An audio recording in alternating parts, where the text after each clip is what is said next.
जय माता दी दोस्तों, मेरे न्यू ब्लॉग्स में आप सभी का स्वागत है। तो ये छोटा सा ब्लॉग्स वैष्णो देवी का है। हम गए थे जब, और मैं बना रही हूँ रास्ते के लिए कचौड़ी, क्योंकि लंबा सफ़र है, बच्चे भी साथ में, तो थोड़ा बहुत नाश्ता साथ में होना चाहिए। तो हम निकल चुके थे मेट्रो स्टेशन की ओर, और ये मेरी बहन है, इसने मेरी हर चीज़ में बहुत हेल्प कराई, मतलब पैकिंग में, हर चीज़ में बहुत ज़्यादा। और ये मन्नू और हमारे पतिदेव मस्ती करते हुए जा रहे थे, और हम पहुंच चुके थे रेलवे स्टेशन, और वहां से हमने ली चाय। अब कहीं जाऊं और चाय ना पीऊं, ऐसा तो हो ही नहीं सकता। मेरा तो सफ़र ही अधूरा है बिना चाय के। हमारे साथ जेठ जी और उनकी फैमिली भी थी, वो दूसरे डब्बे में थी। और अब हम पहुंच चुके थे कटरा, और मैं पहली बार गई थी वैष्णो देवी, मुझे बहुत अच्छा लग रहा था। माता रानी का बुलावा आया, और वहाँ जाकर हमने लिया रूम नहाने धोने तैयार होने के लिए, और हम हो चुके थे रेडी। फिर हमने मंगाई चाय, और जो मैं कचौड़ी बनाकर ले गई थी वो यहाँ पर काम आई नाश्ता करने के लिए। तो बच्चों ने चाय और कचौड़ी का नाश्ता किया था, और हम अब निकल चुके थे माता रानी के दरबार की ओर। वहाँ से हमने बनवाए थे कार्ड, मैंने उसकी वीडियो नहीं बनाई है। अब हम पहुँच चुके थे बाणगंगा।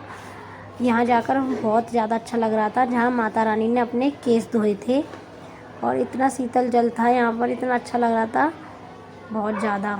हम नहाए नहीं, क्योंकि हम रूम से ही नहाकर गए हुए थे, तो बस हाथ मुंह धोए थे हमने बाणगंगा जाकर।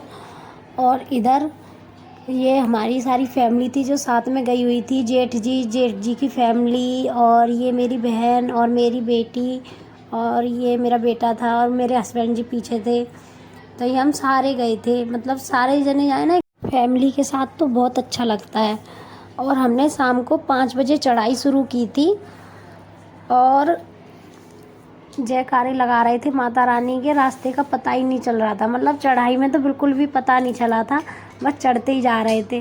लेकिन बस उतरने में हालत ख़राब हो गई थी हमारी, जब माता रानी के दर्शन करके आए थे ना, जब हालत ख़राब हो रही, ऐसा लग रहा है कि अब यहाँ से नीचे कैसे जाएंगे। ऊपर तो आ गए हैं, पर नीचे जाएंगे कैसे तो अभी तो कुछ पता नहीं लग रहा था, बहुत अच्छा लग रहा था, मतलब कि जयकारे लगाते हुए माता रानी के दर्शन भी अच्छे से हो गए थे।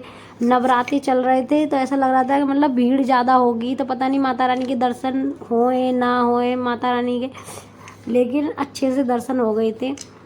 नवरात्रि की वजह से भीड़ तो थी, मतलब सुविधा अच्छी थी वहाँ पर। और सब आगे निकल गए थे, और मैं पीछे पीछे चल रही थी। भाई साहब जी भी थे साथ में, तो घूंघट करना पड़ता था, इसलिए मैं पीछे पीछे चलने में लग रही थी। और ये आ गए थे हमारे जेठ जी के लड़के, ये भी साथ में चल रहे थे। और हम सुबह 3 बजे पहुँचे थे माता रानी के दरबार। ये देखो कितना सुंदर सज रखा है ना माता रानी का भवन, बहुत अच्छा लग रहा था देखकर। बस ऐसा लग रहा बस पहुँच ही गए। और यहाँ से हमने भैरव बाबा को देखा, तो ऐसा लग रहा बादलों में बैठे हैं, वहाँ कैसे जाएंगे लेकिन फिर भी भैरव बाबा ने हमें बुला ही लिया उनके मंदिर। हम सुबह 7 बजे पहुँच गए थे।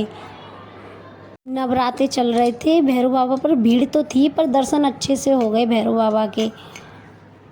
और भैरव बाबा मंदिर जाकर इतना अच्छा लग रहा था कि ऐसा लग रहा था कि मानो कि जो बादल है ना वो नीचे ही आ गए हैं। इतना सुंदर दृश्य था, इतना सुंदर लग रहा था कि बस क्या ही बताऊं, बहुत अच्छा लग रहा था। ये देखो सारे बादल ना ऐसा लग रहा नीचे आ गए हैं।